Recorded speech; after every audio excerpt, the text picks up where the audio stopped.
Welcome to our panel discussion of Women of the Movement, a chat about Emmett Till Mobley and her strength and how her strength impacted the movement. I am Belita Simpson, the Regional Director at Woodson Library, and we welcome you and we are delighted that you are here with us tonight.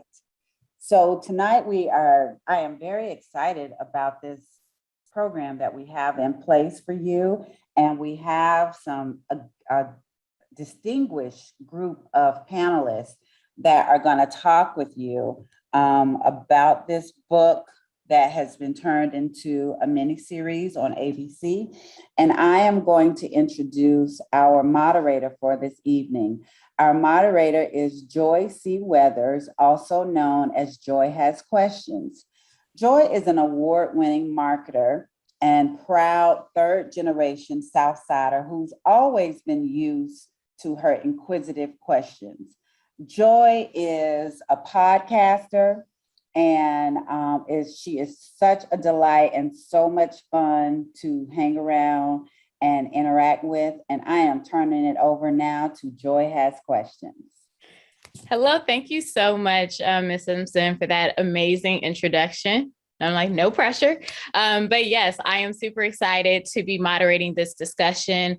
I cannot think of a better woman that we can be talking about in terms of her legacy, what she gave to Chicago, and what she truly gave to the world. So starting off, I would like to introduce everyone to our amazing panelists. We're going to start with Ms. Essence McDowell, who's a communication strategist, a community organizer, and co-author of one of my favorite books, Lifting as They Climbed, which centers around 48 Black women who revolutionized the South Side with their civic and cultural work.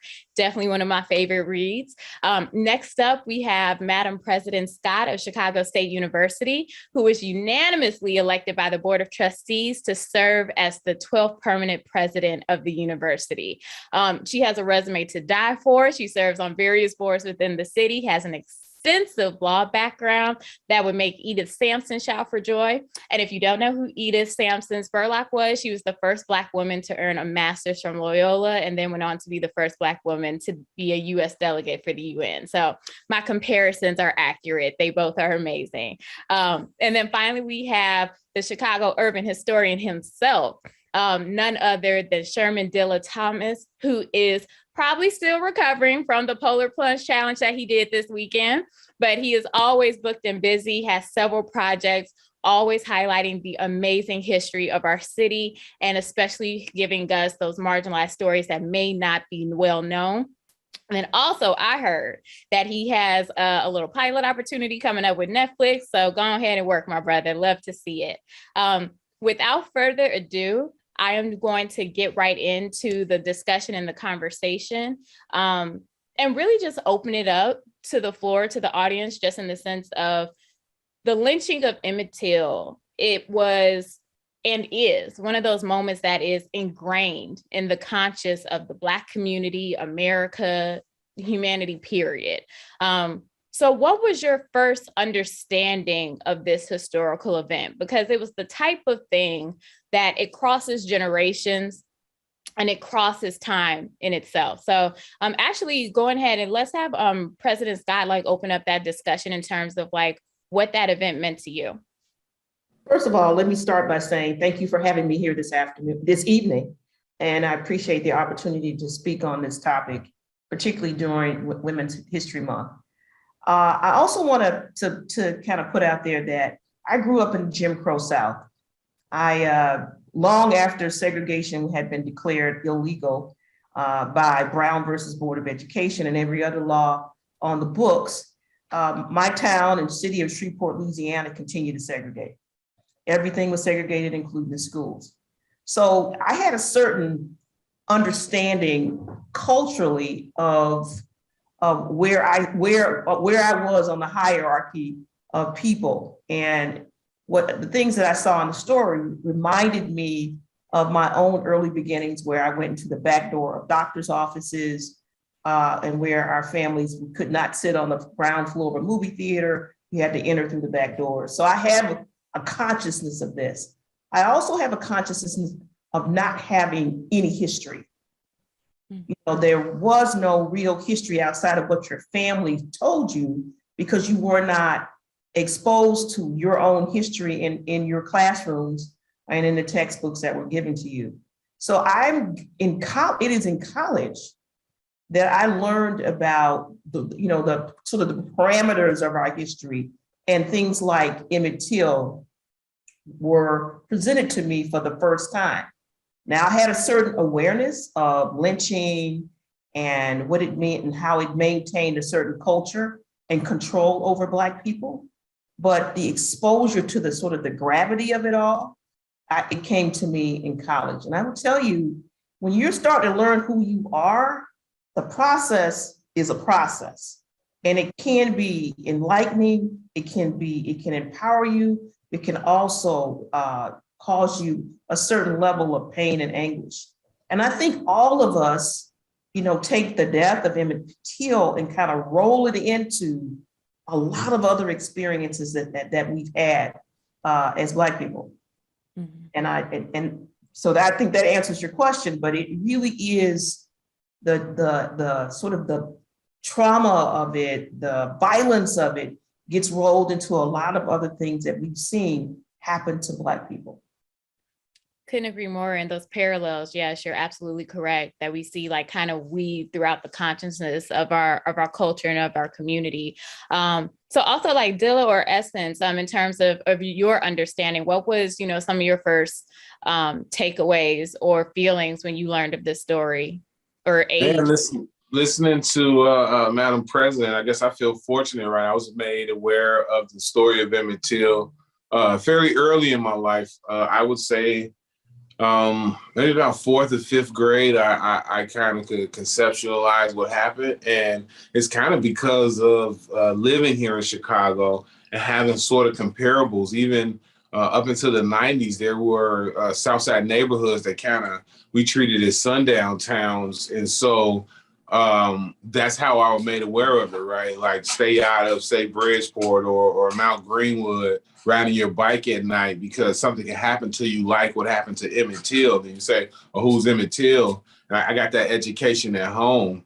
And then him being from Chicago, it kind of at any King Day presentation that you go to or any kind of like Kwanzaa or Juneteenth presentation here in Chicago, we say his name quite a bit just because his story comes from here. Right. And then Essence. Yeah, thank you for having me here. I'm excited to be a part of this conversation. I'm really honored, especially today, of all days, International Women's Day. And I come into this conversation, I was raised in an African-centered household. And so from as young as I can remember, there was an alternative education that happened after I left school when I went home and had to learn a lot of, I would say, really heavy but empowering information from like they came before Columbus. We couldn't go to school on Christopher Columbus Day. And it was a radical home. And I'm really honored to have been raised that way because it helped me as I navigated through an educational system that really shined a light on the pain and the traumas of Blackness instead of, our accomplishments. And so entering into the story about Emmett Till and watching this series recently, I think that it was difficult for me. I tried not to absorb too much Black pain in the media. It becomes overwhelming because of how much we're exposed to on all of our platforms. And so I wasn't necessarily surprised at anything that I saw, but I really felt like it just reminded me that, this nation was and still is extremely murderous. And that same injustice system that failed 67 years ago, it fails us time and time and time again. So there's no surprise, but I think it was just hard to see some of those moments, those more personal moments that Emmett Till's mother had to go through. I think that to center her in this film was really important. My original experience with understanding the impact of Mamie Till was because I wrote Lifting as They Climb, Mapping a History of Black Women on Chicago's South Side with Miriam Kaba. And we include Mamie Till along with 47 other Black women who have contributed to the city. And when the actual experience I had when I went to the church that we include as a landmark to speak to Mamie Till's power and activism, it was emotional, because prior to, you just see those images of Emmett, and you see him in the casket, and you see this, it's in black and white, and then you're standing in front of the church, in front of a landmark that gives you almost chills, because you realize like history is actually tangible and it's still here, in some very powerful and resonant ways. And so I think that understanding who Mamie Till was and how the nation was really changed by her decision to fight for her son's justice shifted how I understood the story of Emmett Till, and it removed it from the grief around a young Black boy being murdered to understanding the power that Black women and Black mothers have. And so that's kind of how it shifted from like what originally I was taught about Emmett Till and what I understood to like today what I see as a larger story. Definitely. And with us all having that Chicago connection, and also, like, as you said, how the miniseries focuses on her and the trauma and how she had to compartmentalize. Like, my introduction to Emmett Till, my father was 20 when that lynching happened. And so he actually went to Robert's Temple. And I remember like him personally telling me the story of like, you could smell him for blocks before like you even got, it was like 4 blocks long of like just waiting in that hot Chicago sun to view him. And the fact of how this is before cell phones. So it's like your anxiety is just building and mounting, because it's like you're seeing your neighborhood, for your friends, coworker, people, like literally the entire community has descended upon, at one given time. And it's almost like this frenzied, experience that he described of just like dread and disgust and dehumanization. And so to see, that shift of how to focus also on Mamie and the strength and courage and resolve that you had to take to make a stand like that was just, incredible for something that is just so heartbreaking. There's a moment in the miniseries where her mother says like, what you've endured, some women would have gotten into bed and wouldn't have gotten out for months. And she was like, and they would have been well within their right to do so. But the fact that she, chose that way to channel her grief to something greater is a debt that we all owe to her. So moving on, and as we're talking about that very trauma, or that not even just the trauma, but the undying love that she had as a mother to protect her child, even in death. Like that's something you see in the intro of episode 1. It starts off with, Emmett being born and people counting her out, and she's having that commitment from the start. I think it's really interesting, or let me ask, first one of our women panelists here, but why is it so important not to forget Mamie's humanity and vulnerability when we're telling her story, or I should say this aspect of the story? Well, first of all, I would say, when you think about, I have 2 children, and and whether you know it or not, you don't know how, can't imagine how, as a mother, you are linked to your children, and that this love and passion that you have for your children is so deeply embedded in your consciousness and who you are. And when you saw how she was afraid to send him on the trip because she understood the violence of the South, and you saw how she educated him on how to behave as a Black man in the South, I think about how I talk to my own children. We had a poster in the house when people started to drive on how to drive in Chicago, if you get stopped by the police, and how you position yourself, where you put your hands. Big poster, rule number 1, rule number 2, and we walk through it. Why are we walking our children through how to be different people from their friends who are not Black? Why do we have to have this separate training course for children who live and grow up Black? And that's the trauma of it all too, because we are by necessity infusing a level of trauma in our own children, whether we want to or not, because we want them to come back and we want them to come home safe. And so that is the ultimate, sacrifice is loss of your child in a way that's violent like this. It's the ultimate sacrifice. Yeah, definitely.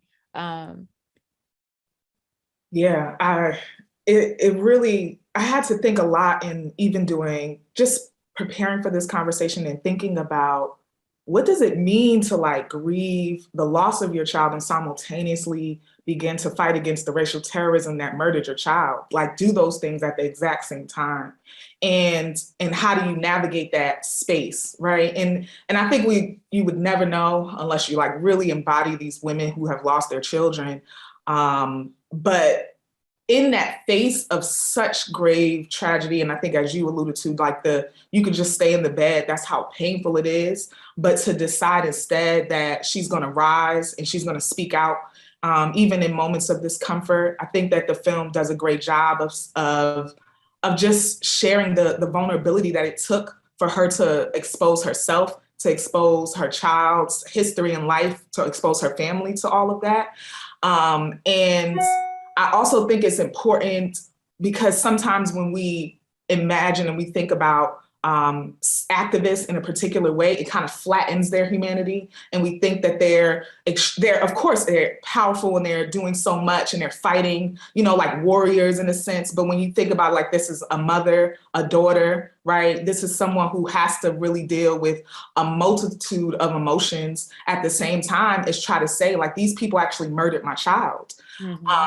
And I enjoyed even just learning about some of the things about her, like her actual person in her life. I learned that like her mother in her home when she was growing up, their home was actually a space where people would come when they were coming up from the South, through the Great Migration.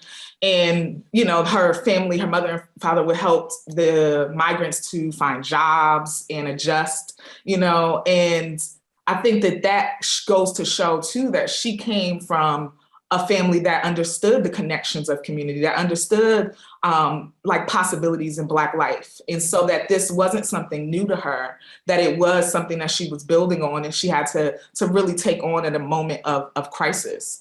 So I think I think some of her humanity that we see in the film that you also can really get from her autobiography stood out to me. There are some quotes where she put, one of them was like, how do you give a crash course in hatred to a boy who has only ever known love? And that speaks to what Dr. Scott was saying, is like she loved on her son, but you have to then prepare him to go out into the world. It's complicated. You get to really understand a little bit more about the woman and the person that had to navigate a lot of these conflicts in her life, even before her son was taken from her. So I just think we do have to think about the multitudes, the multifaceted nature of Black womanhood and what that looks like, and respect it in some ways that it's often not respected at all. No, you said something very impactful, just even in the sense of that compartmentalization that happens, and how it does take away that softness, that vulnerability, because now everyone needs you to be strong.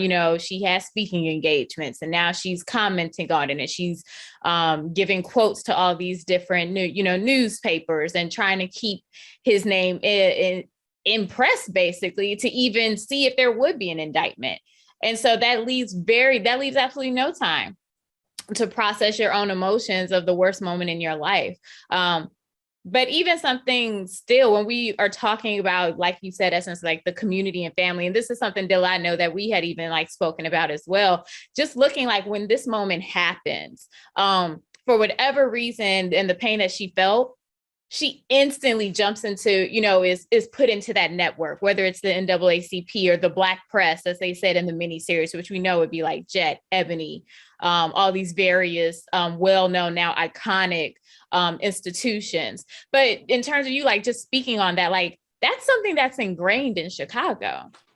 Yeah, absolutely. It's something that we even see a little bit contemporarily, right? Like in the case of Blair Hope, who mom is now the first ever fire commissioner, right? Again, in the middle of her pain, she immediately kind of sprung to action. So other kids wouldn't have to go through that. But then also to what you were saying, just having that Chicago support, being here, being from here kind of helped her in that sense because she was surrounded by kind of an independent Black press who wouldn't have to say answer to an editor, right? If you're talking about the Tribune or the Sun-Times. So that proximity to just Black thinkers and Black institutions really helped her cause, that's for sure.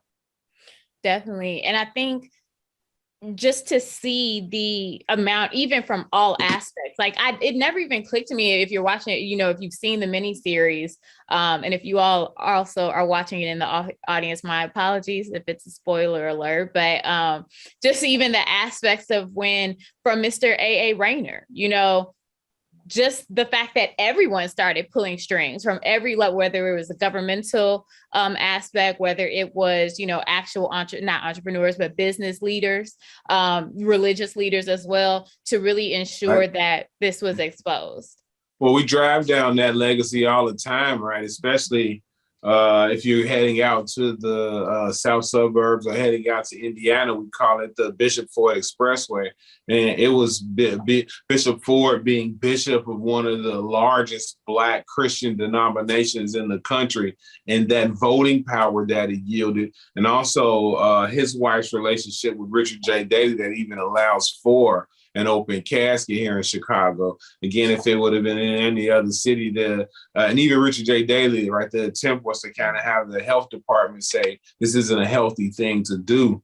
And had it not happened in Chicago, right, they might not have had the politics and the support system behind it to get it done.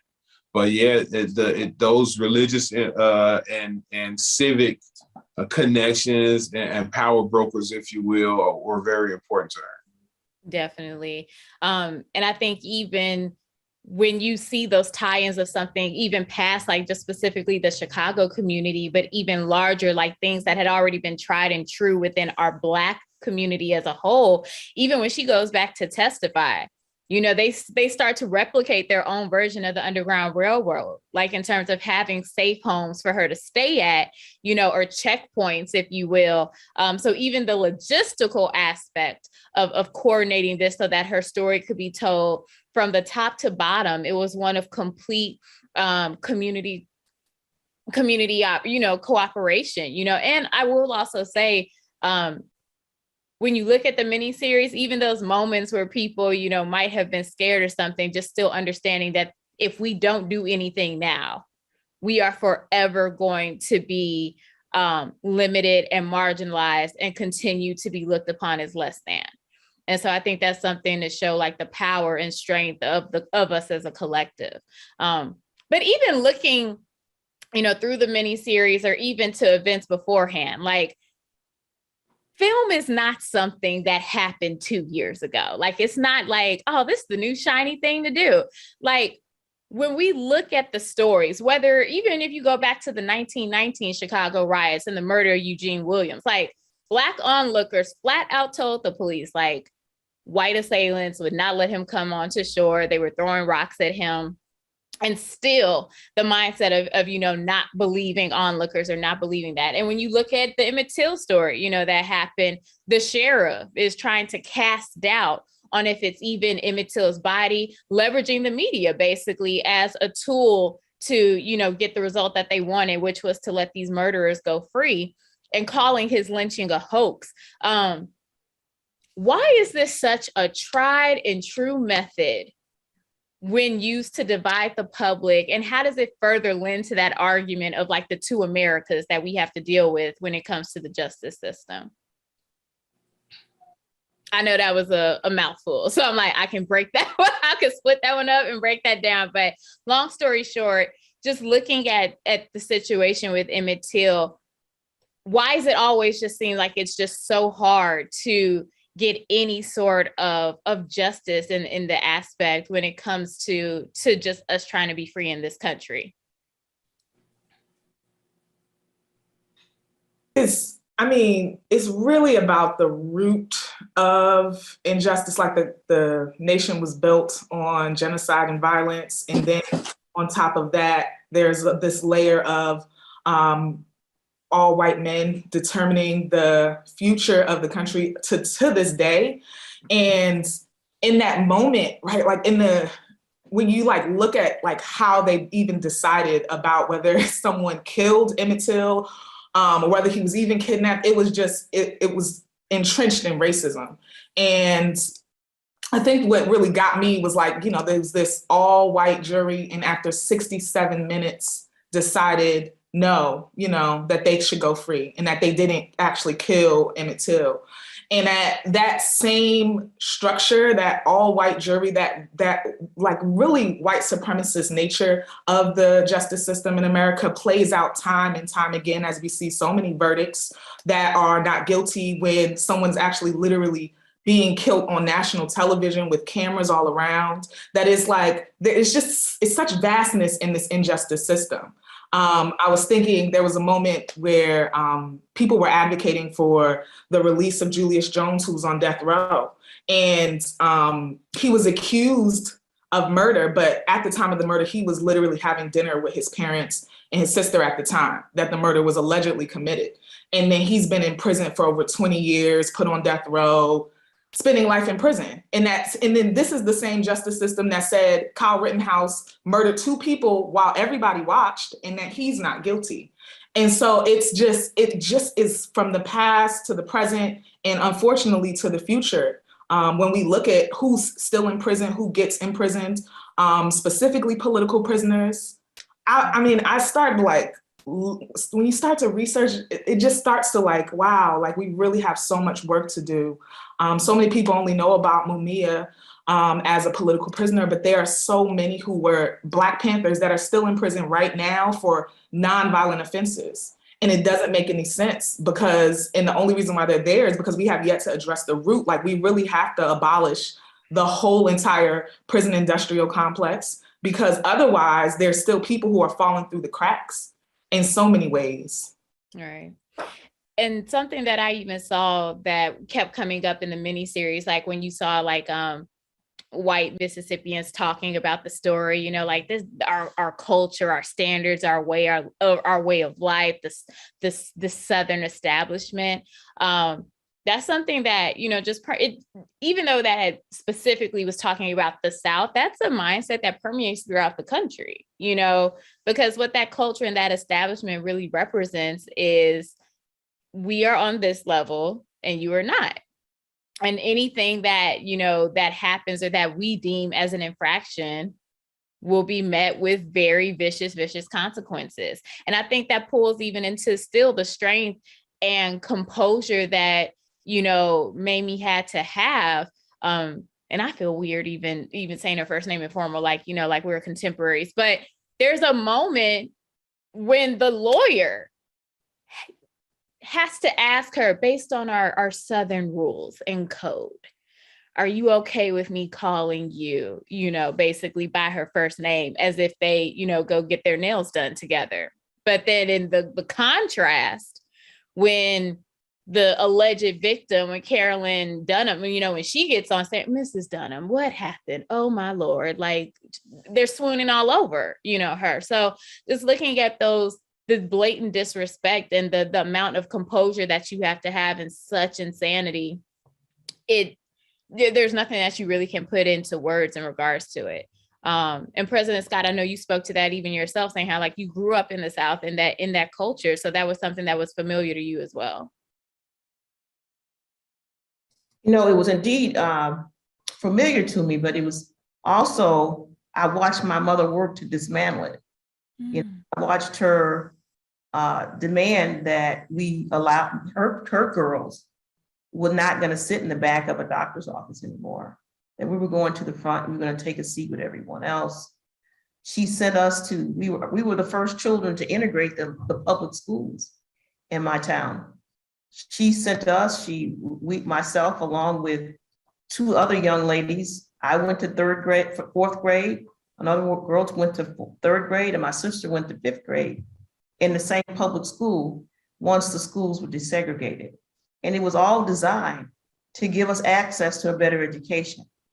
That meant that I wouldn't be reading from a 30-year-old textbook that had long been discarded in the segregation, but was the textbooks that were assigned to my public school. So it was, I spent my fourth grade year being called a negress by my fourth grade teacher. And imagine being that being your tag when you're the only one in the classroom. And so that teacher is setting the stage for who you are and how people are going to treat you.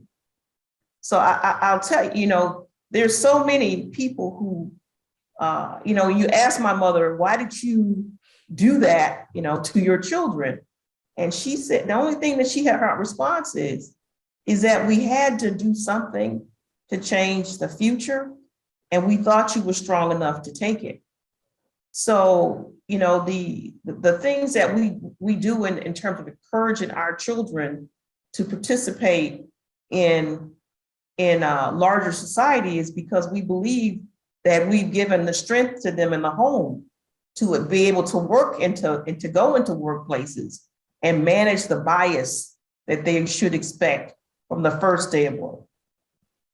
Because I tell you, when people leave college with a college degree, they're not going to get, and they're Black, they're not going to get the same opportunities as white students who leave college with the same degree. And the last few years have exposed the incredible systemic racism that Black people endure every day in every place and everywhere and every circumstance where they show up. So we're hopeful that when stories like Mamie Till, who is a Chicago State graduate, get told, that they are told in a way that not only celebrates who she was and her contribution to history, but told in a way that empowers mothers of Black children, that empowers Black children. And the tragedy of it all, at some point, becomes a lightning rod for continued change. Like you talked about the prison system. I'm a former federal prosecutor. I saw it firsthand, straight up, right in front of me when the Justice Department was pursuing laws and prison sentences that were condoned because of the way the laws were written to give extreme punishment to sometimes what looked like minor crimes. And I was also there when people started to advocate against that because you saw the devastating impact on the Black community. So we've all lived through something, but hopefully, as Dilla would say, we are learning from our history. And I hope Dilla understands that while he's teaching history, he's also making history, making it live for people. Definitely. Woo, come on, speak this life. Come on, I love it. But in terms of, I couldn't have said it better. Just looking also the power of education, right? Not only Mamie Till Mosley being a Chicago State graduate, but also going on then to be an educator herself, and to dedicate her life to our babies and to teaching, and to find a way you never move past something like that, but to find a way to still find joy and a different purpose, I should say, for her life. Even though this one polarizing moment is what, a lot of people singularly know her for. Now, even Dylan, so one thing I love about you, everybody know you gonna rep Chicago, the South Side till that casket drops. And so looking in terms of this situation specifically, like this is, 60 plus years after that incident, what is it, in your opinion, do you feel like causes such resilience with us in the sense of just how we are able as specifically Chicagoans to pull together, to galvanize, and to just like make a way out of no way, it seems? I think it starts with like our proximity to greatness. Just one, you guys were just talking about education, right? And by and large, rather take a place like the University of Chicago, right? A Black person wasn't going to be able to stay on campus but they certainly was going to let Carter G. Woodson get an education, right? And so that placed Carter G. Woodson in Chicago. But then same thing with like just artists who think politically, you know, the Thomas Dorseys of the world. Again, in the South, they couldn't perform in white spaces, but they could here in Chicago. So that places them in Chicago. So I say all that to say, like, being so inundated and so close to like change makers and thought leaders kind of puts you in arm reach to people who can support you, but who have the skill set to support you. And I think that that's the underlying factor that usually propels us when we're dealing with crises and being able to unite in Chicago again, right, with Laquan McDonald, but even with Emmett Till, even if you take it all the way back to like the deconstruction of racial covenants, it's because that other Chicago lawyers are next to each other, right? Earl B. Dickerson lives around the corner from Irvin Mollison, so they can take those two different type of thought patterns and take racial covenants to the Supreme Court, right? And it's the same thing with Mamie Till and her just resilience. She finds herself being educated in Chicago, where Quinn Chapel had 4 women we call the Big Four. They were abolitionists and they helped free people via the Underground Railroad. So that gets like passed down, right? If you follow the history, those people have kids, and then those kids become the by and large the creators and charter members for the Chicago Urban League, for the Phyllis Wheatley Club, for the Quincy Club, right? And then those kids, if you check, by and large, be the founders of the Pullman Porters, right? And other things. So just, she was like on that line of greatness here in the city. And that's just what it is. We just happen to be the greatest city on earth. Beyond that, I really can't explain it beyond us being early to educating Blacks, and then the prominence of the Black Belt is really why Chicago has been able to kind of be the backbone of African Americans across the country.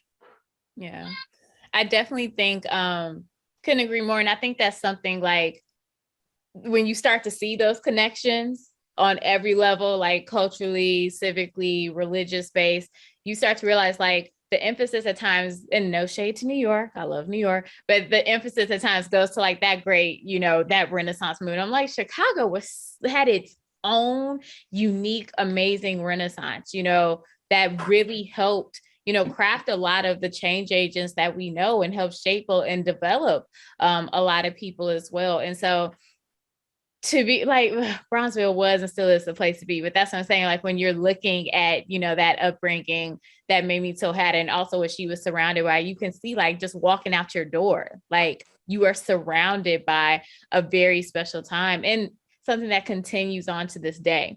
As you said, like the second, third generation, you know, everyone picking up that torch and keeping and knowing that legacy and trying to keep it alive. So I wanted to know, were there any parallels that you all found in terms of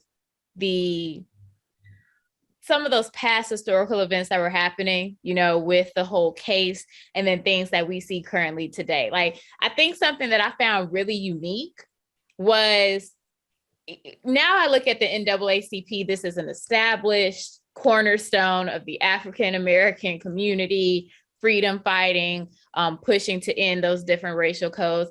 But I never thought, I don't know why it didn't click or dawn, you know, that it's like they had their teenage years, their beginning as well. So looking at how people were describing them in the miniseries, you know, like they're race agitators, they're outsiders stirring up trouble. I felt like if I took the NAACP name out, it was like synonymous with like even things that I had heard about, like Black Lives Matter. How do we continue to fight like this unfair portrayal, you know, so that, you know, when we're fighting for our justice, how do we continue to fight against like that portrayal of these institutions that matter to us to help support our community? I think it starts with like the stuff you do, right? Like we got to be real big on telling our own stories. I was reading an article. I know historians are long-winded, I'll be brief. I was reading an article about the Black life in 1883 here in Chicago. And it was basically saying, 20 years after the Civil War, this is what the colors are like in Chicago. And it was almost like the default setting was subservient. And they were surprised that we had established or been able to pull anything off. And then my father was a cop. And in the police academy, they train you that the number one suspect is Black. So that's what you like. So it's called, when they radio in, instead of saying, hey, I got a Black guy, 6'4", they say I have a number one, 6'4", 200 pounds, right? And so that continues to get pushed and heaped upon us in the national media. People like you with your podcast and your social media platform, me telling the truth, other journalists, websites like The Tribe.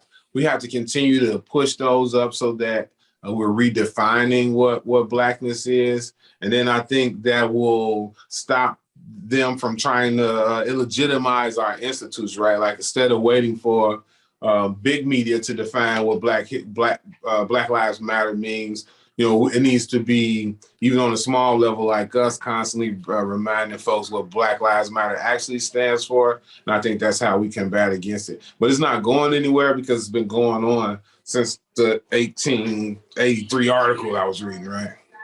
Definitely. I think it's so crazy how it's so simplistic, the tactics that are used, but it's so effective.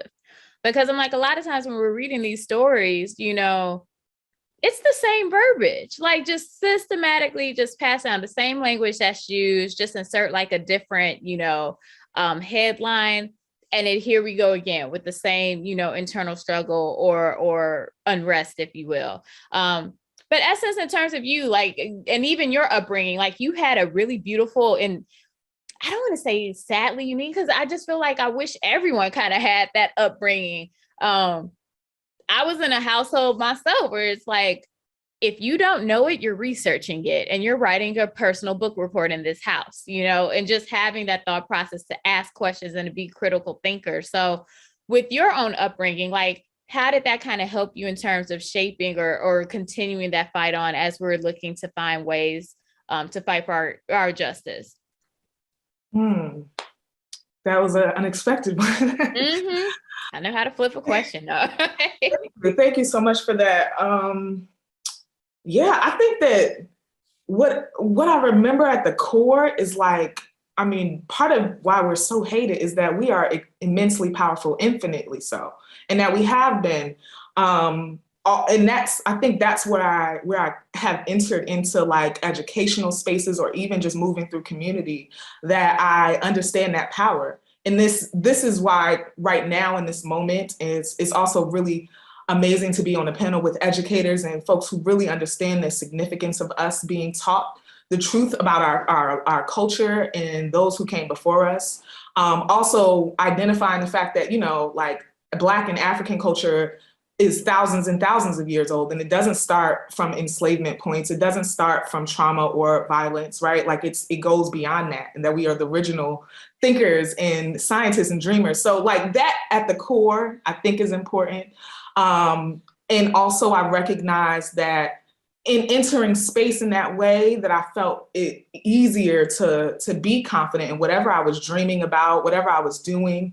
And I also went to HBCU, which I went to Bethune-Cookman, which is, started by Mary McLeod Bethune, and understanding, like, also highlighting the power of Black women throughout this whole entire process is like, what we can do to transform our communities is 100% possible. Mary McLeod Bethune started the school with like $1.50, literally $1.50. And so the ingenuity of Black creativity, the power that we have to be able to say, like, although we are in these oppressive circumstances, what we can build is infinite, And so I think it kind of moves there. And as I learned more and more through writing Lifting as They Climbed, as I learned more and more about learning about Black women's legacies and how they enter into this space, I'm just like, I'm blown away. Speaking to what Dilla was talking about in the 1800s in Chicago, right? Like it dates back to like Mary Jane Richardson Jones, who was like an original abolitionist and original suffragette who was doing work in the community when it was just a couple hundred Black folks here. And so it's like at all levels of history, we are able to identify the ways in which we are using the challenges before us to create solutions and to build the institutions that we need. And I think that has a lot to do with just me understanding why it's important that we continue to teach this, especially right now. Critical race theory is under attack. They're literally banning books. Like it feels like, are we in the 21st century or are we in the like 19th? Like I don't know right now. And I think that if we're clear on the importance of us, our children and the youth being taught in a particular way, that we can fight against these things. But it's so necessary. I'm going into some schools just for Women's History Month. And over the past couple of years, every time I step into a classroom, and most of them have been either high schools or middle schools, you would be shocked to learn like how little Black history the children are getting in their classes up until high school. When I ask them what they know about Black history, they're like, well, I'm still learning about, like Rosa Parks, all due respect to Rosa Parks, right? All due respect to, Michelle Obama, but there are hundreds of Black leaders and inventors, and just it's so much genius that they are just not knowing. And I think that relates back to like me entering school, knowing where I came from, knowing what's possible, that they're not being taught that critical race theory will be erased and that books will be banned, because they know once youth get that education, once youth understand the history, the power that is possible and the transformation that is inevitable is just something they want to prevent. No, I completely, feel the same way. Just, I think that unlocking mechanism that happens when we are able to educate ourselves, not only just on this story, but to unpack the layers and find those intersectionalities, not only between like Mamie Till, but just like our community as a whole. It makes you hold your head up differently. Like, I can walk into a room and literally count all the inventions. I'm like, no, we did that, and it gives you a sense of pride and purpose that it's like no one can shake you when you have that type of foundation, but it's our responsibility to make sure that foundation is being given to the next generation, and to keep that going. And I think that's a responsibility of us as, a Black family, as a community. And even looking on the internal or, in that nuclear sense, even taking a step back to Mamie, one of the things that I loved that was highlighted in the miniseries was also the journey of her Uncle Moose or Preacher, and the fact of how he makes a statement that gives me chills. Also, shout out to Glenn Turman, like a different word, like just iconic actor. But he makes a statement. He's like, the only time I ever held my head up was to talk to God, and he's tired of, doing that. And that multi-layered journey that he goes on, like that required support as well, because he's battling guilt, feeling like he got his great grandnephew murdered. He's also battling the fact of like, as a man, to be this protector, I have failed, because I let them come into our home and do this. But then also seeing how the community doesn't shun him, but like rallies around him as he's coming to that. Why, and Dill, I'll let you lead just from that perspective, but in that aspect, like, why is that so important when you add in the conversation of like Mamie and her family, and why, and to be honest, like why that was necessary in order for them to kind of find healing? Yeah, I think it, again, like you spoke to earlier, that's a tactic that's very often used, right? Those who have immense power overuse that power to show those without power that you are indeed really, really powerless, right? So a bit of that, as previously mentioned early in the Chicago race riot, what you may possibly, I'm sure and the panel knows, but when the Black beachgoer, when Eugene was drowned, basically hit by a rock, a Black police officer arrived at the scene to make the arrest, and a white police officer prohibited him from making the arrest. And it's that over and over again, right? That kind of causes the riots that occur that happen later. The community rallies behind that cop later on in his life, right? He feels like, man, I probably shouldn't be a police officer anymore. And it's the community that says, no, we still need your representation. We know you're doing the right thing. The first ever police lieutenant is a gentleman by the name of Lieutenant Childs. He's from Chicago. They would not allow him to give anybody orders, though. He wanted to quit really, really bad. Again, the community rallied behind him like, no, we need you in there. We need that type of representation. And so I think it's just a part of the Chicago story, because we are, in the case of Mamie and others, we recognize we need others along this journey. And we needed somebody, and somebody's going to certainly need us. And that's just a part of the Chicago fabric.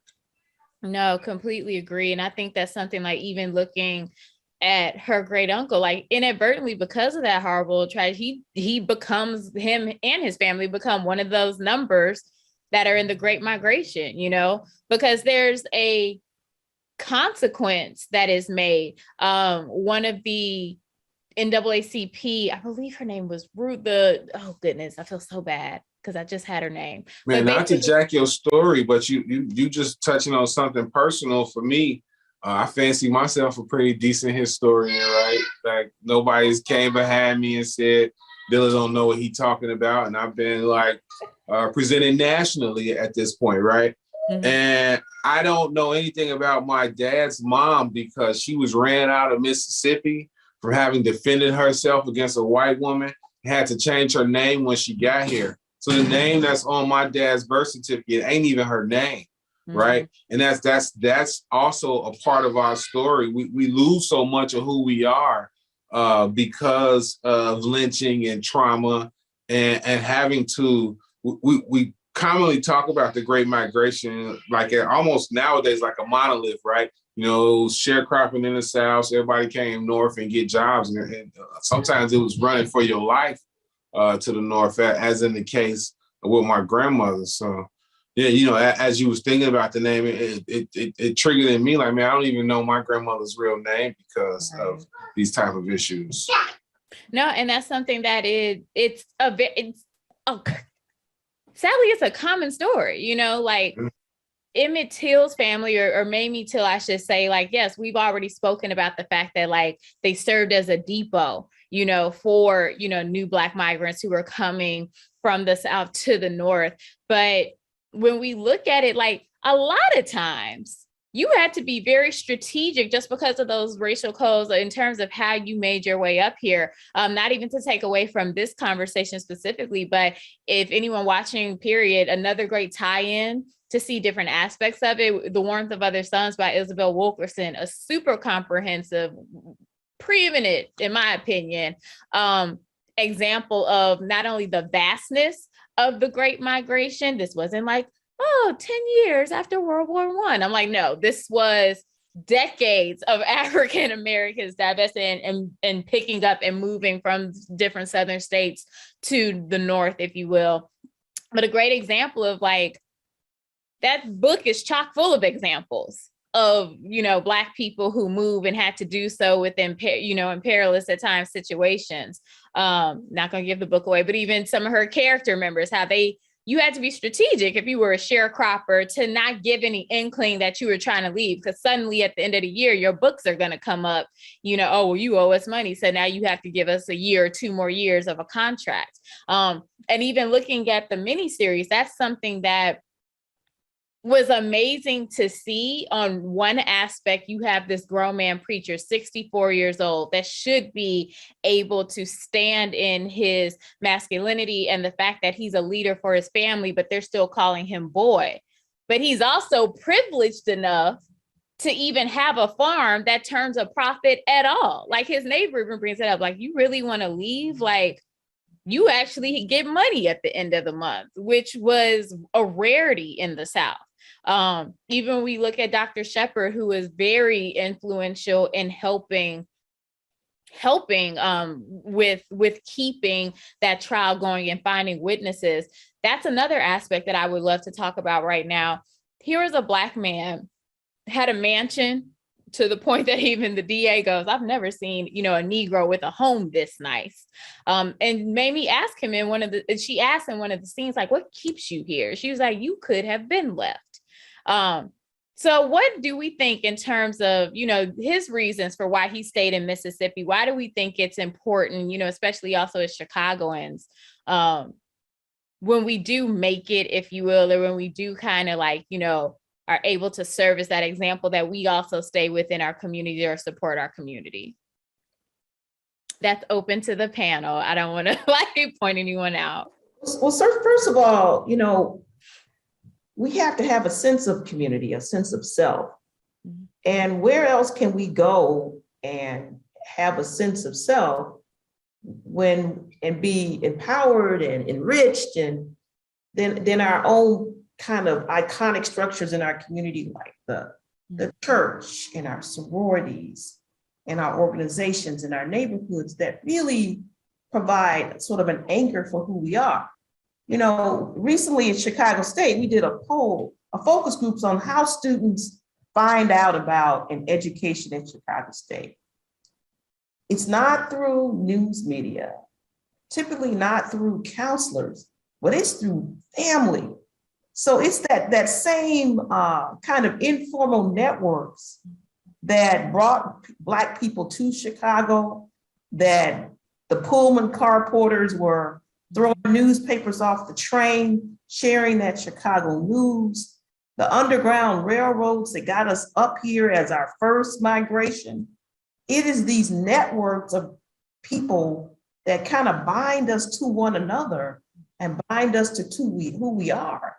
And if you cut off that network of people that support you, that look like you, what happens to you?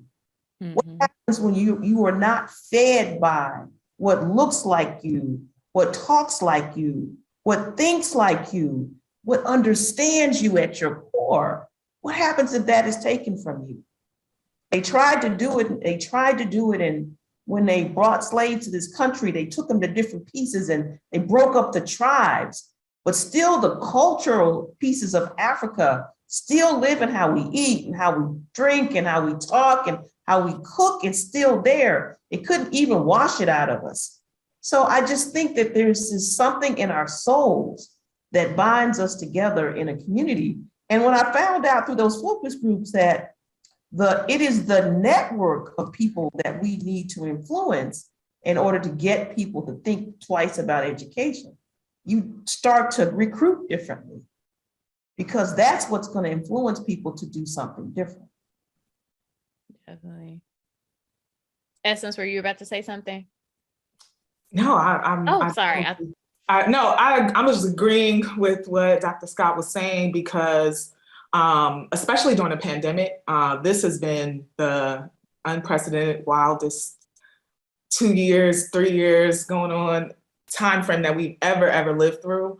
But what I understood from what was happening during these past couple of years in a communal level was that the collective, collectivizing resources, that determining that we don't have X, Y, and Z. In a moment where the government was like, okay, I give y'all one little check. How then do our communities sustain themselves when people can't go outside to actually get food, to get groceries, to be able to support their day-to-day needs? What happened was community members showed up, right? There was these mutual aids groups that formed, these susus, like going back to African culture, right? Like this way that we were deciding we were going to pool our funds, pool our resources, pool what our, transportation sources, whatever it took to keep us sustained. And I think that that was all in a moment where it was, where it still is really challenging to see the deficits in governmental structures to provide support for people be in communities around this nation. I think I saw so many individuals that are part of organizations and also those who formed spaces and groups to provide for us. And that kind of goes back to what we've always been doing since the very beginning. So I'm agreeing because I'm like, that has been the answer, that in moments where this nation may never just transform and change, right? Like there's the laws aren't gonna unwrite themselves, the prisons aren't gonna open the door. Like we have to take control, and we have been. So we're a part of this continuum of revolutionary resistance that has kept us alive and kept us thriving in moments of despair and deficits and trauma. So yeah, I definitely agree. We already have the answers that we need. I completely agree. I say something, I hope this doesn't come off as like controversial. I don't think it is, but I do make a statement like at times, like this country isn't black and white, it's green, you know, and when you start to attack the finances, you know, then we also see shifts. Like even when I looked at the miniseries, right?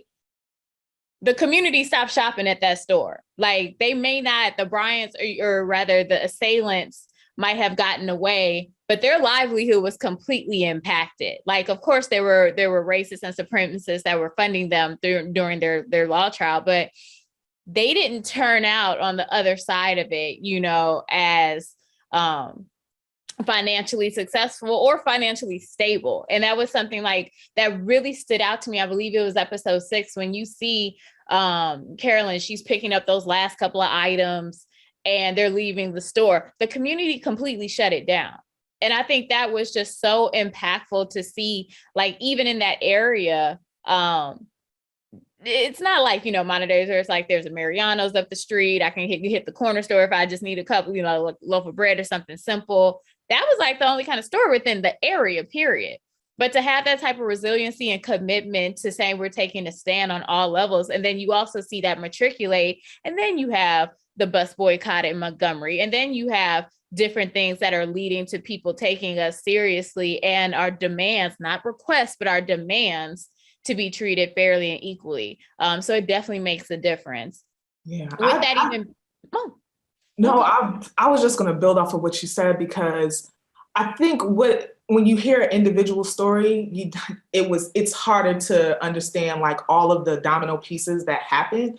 And so I think it was really illuminating to learn, like, you know, so the verdict happens in September 1955, right? Mm-hmm. Not guilty. And then that October, Mamie Till, again, it's also the power of this one mother activist woman deciding to take a stand. She then goes to visit like 33 cities, 19 states. She travels around the nation to spread the word around what happened to her son. It also becomes like this international thing. And then in that December, because it's like that whole fall is like amazing to put when you connect the timeline. In that December, that's when Rosa Parks refused to give up her seat, right, followed by, you know, Martin Luther King being like 26, starting the bus boycott, right? And it just keeps going from there. And so it's like, wow, this moment that we think about this young Black, you know, murder that happens in the South, how that contributed to a whole national shift.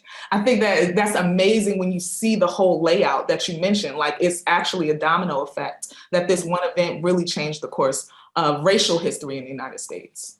No, definitely. Even with Rosa Parks citing Mamie Till and that whole situation, she was like, that is one of the things that kept me sitting in that seat. It was the fact of like, we're not doing this anymore. So that's the reason why Mamie Till's Mobley is called, she is the mother of the civil rights movement, because that was like a change and a shift in the consciousness, definitely, of what not only we as a community were no longer willing to put up with, but also what we were demanding elsewhere. So now here we are, fast forward to present day. Just recently, we have finally passed the Emmett Till anti-lynching bill into law. It's going to be signed into law. And I say high time because Representative that brought it to the floor, Bobby Rush, my goodness. I'm like, there's no way as a Chicagoan I could forget that name.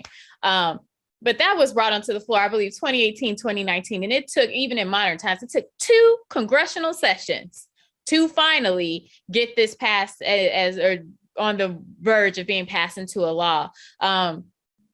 Looking at the legacy and what this even means, why is it so important, to finally have this on the books for us as a community? And how does it kind of, in a way, do we feel that it even helps a little bit with our healing process from this?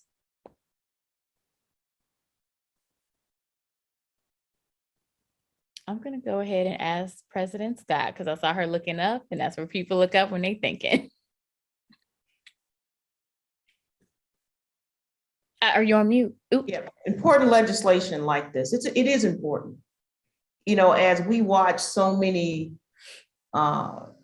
different things come forward to sort of write some of the history that happened to Black people, this is just another piece of that, is that to recognize that this horror that used to be, there was a time when it was a picnic event for people to come and watch a lynching, that it gets treated the way it is, and it's murder, and it's felonious, and it's a crime, is another symbol of, to me, of racial healing. And it comes on the heels of a lot of reckoning with the experience of Black people. Definitely. Congressman Oscar DePriest, who's the first African-American to be elected to Congress from north of the Mason-Dixon line. And when he was in Congress, he was the only Black congressman. I believe he got elected in like 1908 or so, right? And he was trying to get a anti-lynching bill passed. We refer to Ida B. Wells Barnett, because if you didn't say Barnett, she probably would have slapped you. But we refer to her as a pioneering data journalist. And she, as early as 1893, was pushing for anti-lynching legislation. So on the one hand, it's like super long overdue. On the other hand, on like the linear line of history, like it just shows the power of continuation, and even though that we are often viewed very marginalized, we can kind of really move mountains when we stay the course, even if it take 100 years, and then 200 years, that 100 years ain't gonna look as long, right? And we got to start like thinking along those lines too, and that's why I think those sort of things aren't just symbolism, but actually important, because this is gonna be a time when we all gone, right? But that being an act passed by Congress is going to matter for generations to come. Definitely. I think even when you just talked about like with us being gone, as time progresses, I think even that ties into even current efforts that are being done to revitalize the childhood home, the landmark status that was just secured. I know Blacks in Green, which is led by Naomi Davis, is going to be actually, using the childhood home and the adjacent lot or the lot next door as a community space, So I think that's a beautiful cyclical moment where education can continue to happen, where community gathering and building can occur, and where we can, those watering holes or those congregation sites where we can share our community and culture. So I definitely feel that it's super important. And highlights a place for us to just reflect on that strength, and how we just, kind of continue to move forward as we heal and as a community and move forward to our future too. I was thinking, not to be like anti, legislation in any way, but I think a part of me feels just disillusioned with the American justice system. And I know the significance of us having political representatives that are pushing forward communal agendas that impact our lives in real ways. But at the same time, I'm just feeling like, in doing this, in having this conversation about Emmett Till, it's like you can't not see the parallels of all of these mothers that have experienced similar things. You know, Trayvon Martin's mother, Sabrina Fulton, Mike Brown's mother, Tamir Rice's mother, Eric Garner's mother. Like it just keeps going on. And there's so many, also so many mothers whose children that were slain weren't killed by the police or weren't killed by, like, you know, folks who were pushing for a white agenda. But they're still having these same kinds of crises in the communities. And I think that it just, to me, when I feel this disillusionment, like they can pass the bill, but they're still killing Black people. They can pass the bill, but our communities are still disenfranchised. Like it's so displacement, gentrification, like there's so many issues. And so I just have to go back, because when I felt that feeling, when you guys were talking about it, like I didn't feel like it's like what I feel like I should feel, but I do recognize like these mothers have come together to protect, you know, and to push forth resistance in ways and advocate for protection of our communities. Even in Chicago, like Moms Against Senseless Killings, like when it's not working, when the police aren't working, when things aren't working in our communities, Black women, Black mothers have stood up. And that's where I kind of find the grounding to say, like, this is something that we collectively have the power to change, even when they're writing on pieces of paper that have nothing to do with the material lives of people in our communities, that we still have this legacy of resilience that we're also still being a part of, that pushing forward. So I just have to like be grounded in Black women and Black mothers and leadership throughout Chicago that shows, and throughout the nation, that shows like we are these answers, instead of like depending upon a system that has constantly shown time and time again that it does not have our best interests at heart. And I think that, I mean, that's an honest, and thank you for even sharing that, because I'm like, I think the beauty of this conversation is having those different perspectives, you know, where we follow in our own personal opinions, but just, let's be honest, like even before the pandemic happened, we are tired. We are drained. We are exhausted. I can't keep, if I hashtag one more person, it's just like, I'm gonna snatch my wig off. Like, it's just, it gets to a point where it's just like, what else do we have to continue to deal with? And I would love, there's something that Mamie Till says, like she wanted to raise Emmett to be free. You know, that thought of when do we get that feeling of we're not on the defensive, if you will, where we can just be in our own autonomy and have that feeling and that piece of the pie or the dream or whatever it is that we want to fill that term with. But when does that happen to us? And I think that's also pulling from President Scott, why, as these systems are still in place, why it's so important for us to pull internally, like you're saying, Essence, within our own community. And not only the resilience of our ancestors and people that have come before us, but the fact that like we're change agents ourselves, you know, and every aspect of us sitting on this, you know, on this call or stream, or even for anyone watching, our revolution is defined individually. You know, I may not be on the front lines marching, but I'm the person that's going to be spreading the information or, connecting the dots or highlighting this is who needs to be, you know, given opportunities for equity. You through education, as well as with President Scott, Dilla, yourself, you know, providing that history and sharing it on the wider scope, because it isn't found within textbooks still in 2022.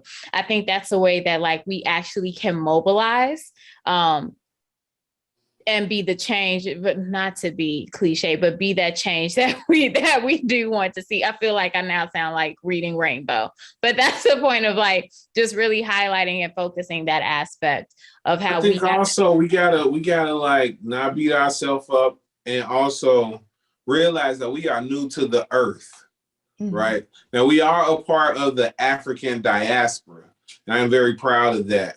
But Black folks, the descendants of chattel slavery, and that hodgepodge of us being the children of our rapists, oppressors, right? In many instances, like that experience, no other group of human beings experienced chattel slavery the way that we have. And so for that to have ended in 1865, and for us to be where we are today, with still so much more to accomplish, is like in the eyes and the annals of history, right? Like looking at other civilizations, Rome, Greek, the Egyptians, the Russians, whoever, like we are phenomenal. No other group of human beings would have survived that, right? Like there are, we don't, the Neanderthals aren't here anymore, right? Like the descendants of chattel slavery could not be walking the earth anymore. Like they have tried everything that they possibly could to wipe us off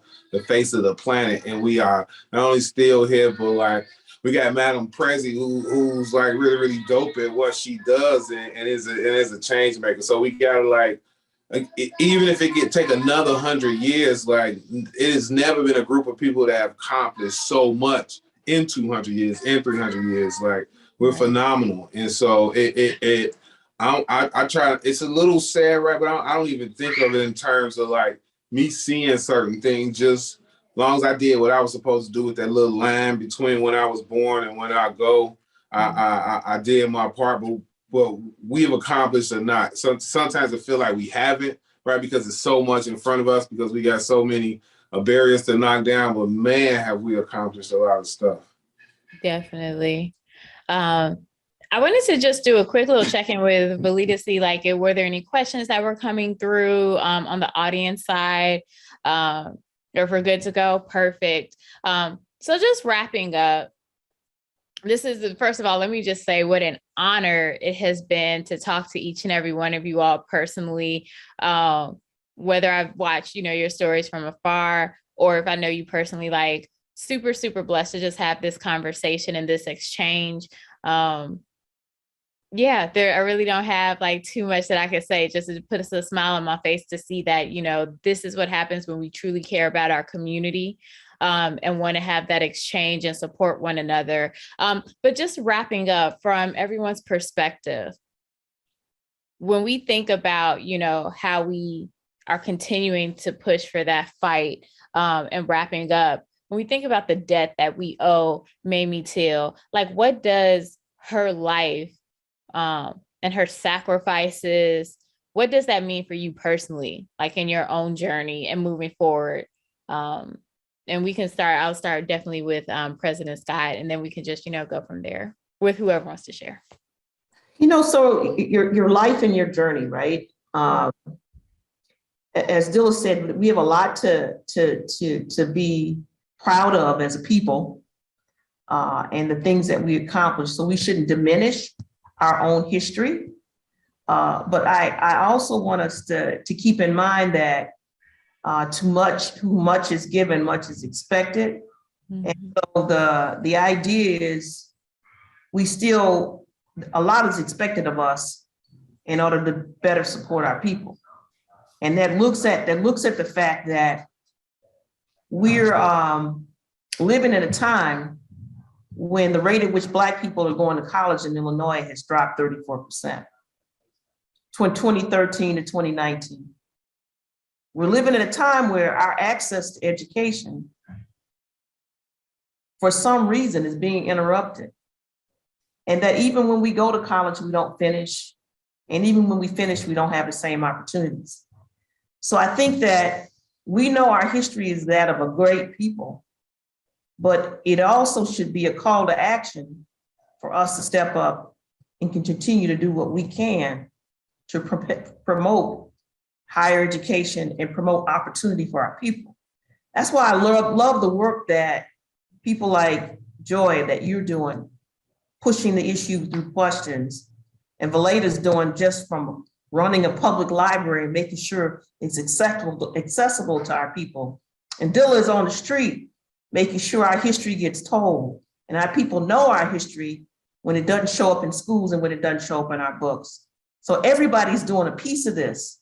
In essence, who has been grounded in this our entire life has the benefit of moving from a place of education just in her early beginnings, and how she's been steeped in this world and this work. So I think what I saw here today, everybody has something to contribute, and we can't diminish what anybody has to contribute to say. But I think we all have recognized that there's a lot more to do. Ashe, I completely thank you and completely agree with that.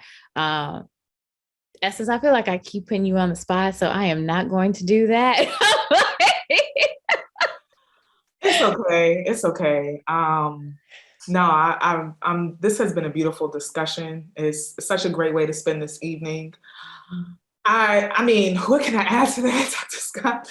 I just feel like it's really, to me, just about continuing to learn, just like, in whatever way that feels good to you, but like continue to learn. I think that to me has been the key, learning more about our history, learning more about those who are doing the work, learning more about the innovative ways youth are also pushing things forward. It's just the learning aspect that I feel connected to, that I feel committed to for the rest of my life.